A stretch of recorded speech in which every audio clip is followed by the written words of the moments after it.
भारत की 9 लाख एकड़ जमीन पे वक्फ बोर्ड का कब्जा है। टोटल जो प्रॉपर्टी है वो 9 लाख से ज्यादा है और जो एरिया है वो भी 9 लाख एकड़ से ज्यादा है। भारत के संविधान में वक्फ बोर्ड और वक्फ एक्ट का कहीं नामो निशान नहीं है। भारत का संविधान मजहब के आधार पर कानून बनाने का विरोध करता है। इसके बावजूद 1954 में नेहरू जी ने वक्फ एक्ट बनाया, इंदिरा जी ने उसको मजबूत किया, राजीव गांधी जी ने उसको और मजबूत किया, नरसिम्हा राव जी ने उसको और मजबूत किया और जाते जाते मनमोहन सिंह जी ने उसको और ज्यादा मजबूत कर दिया, अनलिमिटेड पावर दे दिया। जबकि भारत के संविधान में वक्फ बोर्ड और वक्फ एक्ट का नामो निशान नहीं है। भारत के संविधान में बहुत साफ साफ लिखा हुआ है, जो कोर्ट होगी सबके लिए एक होगी। जमीन का मुकदमा जहां सबके लिए एक ही कोर्ट में चलेगा। हिंदू, जैन, बौद्ध, सिख, पारसी, ईसाई सबके जमीन का मुकदमा चलता है, नॉर्मल जो डिस्ट्रिक्ट कोर्ट होती है वहां चलता है। लेकिन मुस्लिम्स का वक्फ बोर्ड का मुकदमा अलग से उनके वक्फ ट्रिब्यूनल में चलता है।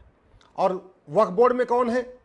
एमएलए होता है वो भी मुस्लिम, एक एमपी वो भी मुस्लिम, एक आईएएस वो भी मुस्लिम, एक वहां पे इंजीनियर होगा, टाउन प्लानर होगा वो भी मुस्लिम, एक एडवोकेट होगा वो भी मुस्लिम, एक स्कॉलर होगा वो भी मुस्लिम, एक मुतवल्ली होगा, स्वाभाविक सी बात है वो तो मुस्लिम है। यानी वक्फ बोर्ड के जो 7 मेंबर हैं वो 7 के 7 तो मुस्लिम है। और सैलरी कहां से जाती है? टैक्स पेयर के पैसे से। यानी हिंदू, जैन, बौद्ध, सिख जो टैक्स देते हैं उस टैक्स के पैसे से वक्फ बोर्ड के जो 7 लोग बैठे हुए हैं और पूरा वक्फ बोर्ड का जो पूरा ऑफिस चलता है, उसमें जो वेतन भत्ता गाड़ी आता है उसका पैसा टैक्स पेयर देते हैं। वक्फ जैसा कानून हिंदू, जैन, बौद्ध, सिख के लिए नहीं है, पारसी के लिए नहीं है। वक्फ बोर्ड जैसा कानून यहूदी के लिए नहीं है, ईसाई के लिए नहीं, किसी के लिए भी नहीं। चलो एक बार मान भी ले कि वक्फ बोर्ड बनाया गया माइनॉरिटीज के लिए, तो फिर वक्फ बोर्ड में केवल एक ही माइनॉरिटी क्यों? भाई यहूदी भी माइनॉरिटी होते हैं, बहाई भी माइनॉरिटी होते हैं, बौद्ध भी माइनॉरिटी होते हैं, ईसाई भी माइनॉरिटी होते हैं, सिख भी माइनॉरिटी हैं, जैन भी माइनॉरिटी हैं। अब तो अगर वास्तव में हम सबके लिए, मेजॉरिटी के लिए कानून नहीं बनाना था, माइनॉरिटी के आधार पर कानून बनाना था, तो कम से कम जितने भी माइनॉरिटी हैं सबके लिए एक वक्फ बोर्ड जैसा कानून होता। लेकिन सारी माइनॉरिटीज के लिए भी नहीं है। यानी भारत के पूरे सभी नागरिकों के लिए संविधान कहता है देश के सभी नागरिकों के लिए 1 नेशन 1 लॉ होना चाहिए, वो तो हुआ नहीं। अगर एक बार मान भी लें कि चलो ठीक है सबके लिए नहीं बनाना, मेजॉरिटी के लिए ही बनाना, माइनॉरिटी के लिए बनाया, तो कम से कम सारी माइनॉरिटीज के लिए ऐसा कानून होना चाहिए, तो वो भी नहीं है। एक बड़ी बात यह भी है कि इतनी अनलिमिटेड पावर दे दिया वक्फ बोर्ड को कि जहां हाथ रख दे वही जमीन उसकी हो गई है। कायदे से संविधान कहता है कि भारत में 1 नेशन 1 प्रॉपर्टी कोड होना चाहिए, 1 नेशन 1 इंडाउमेंट कोड होना चाहिए, 1 नेशन 1 ट्रस्ट कोड होना चाहिए, 1 नेशन 1 चैरिटी कोड होना चाहिए। अगर जो भी कानून होना चाहिए सबके लिए होना चाहिए, संविधान यही कहता है। संविधान का मतलब ही होता है संविधान, ऐसा विधान जो सबके लिए समान हो उसको कहते हैं संविधान। तो संविधान का, हमारा भारत का संविधान कहता है जो कानून हो वो जेंडर न्यूट्रल हो, रिलीजन न्यूट्रल हो।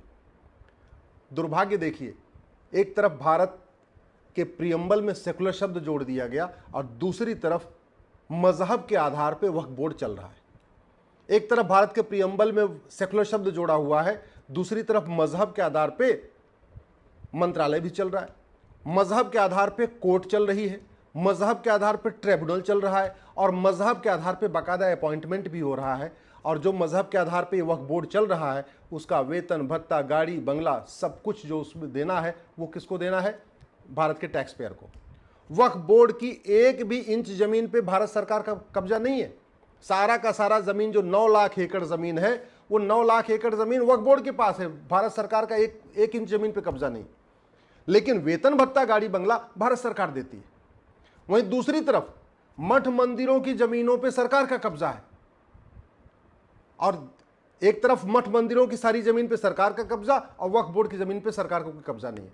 इसलिए मैं कहता हूं इस वक्फ एक्ट को खत्म करना जरूरी है, वक्फ बोर्ड को खत्म करना जरूरी है।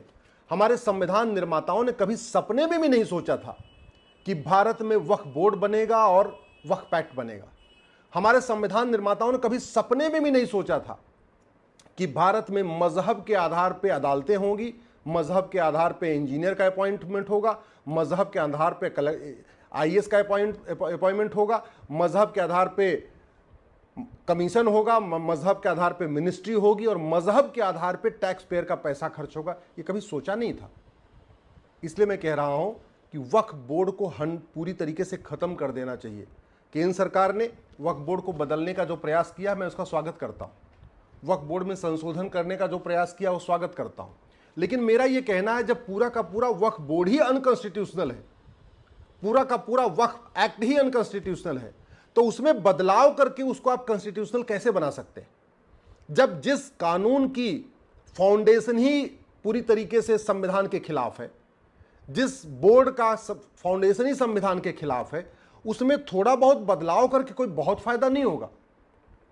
सरकार करने जा रही है बदलाव, मैं इसको स्वागत करता हूं, लेकिन मेरा यही कहना है कि जब सब लोग एक समान है तो एक देश एक विधान होना चाहिए। जमीन का जो मुकदमा अगर डिस्ट्रिक्ट कोर्ट में सबका चल रहा है, तो मुस्लिम्स के जो जमीन का मुकदमा डिस्ट्रिक्ट कोर्ट में क्यों नहीं चल रहा है?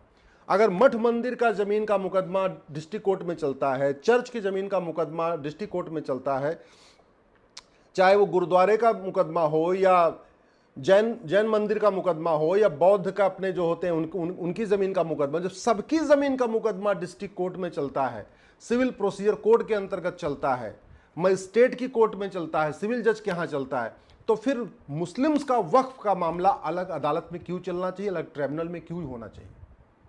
इसलिए इसको बदलाव करने का मैं विरोध नहीं कर रहा हूं, मैं उसका स्वागत कर रहा हूं, लेकिन ये समाधान नहीं है। अंतिम समाधान है कि मजहब के आधार के बने हुए कानून खत्म किए जाएं। भारत में one nation one trust code हो, one nation one endowment code हो, one nation one property code हो और one nation one charitable code हो। ये इसका परमानेंट सोल्यूशन है। फिर भी सरकार इसको बदलने जा रही है, मैं उसका स्वागत करता हूं। माननीय प्रधानमंत्री जी को इसके लिए धन्यवाद देता हूं।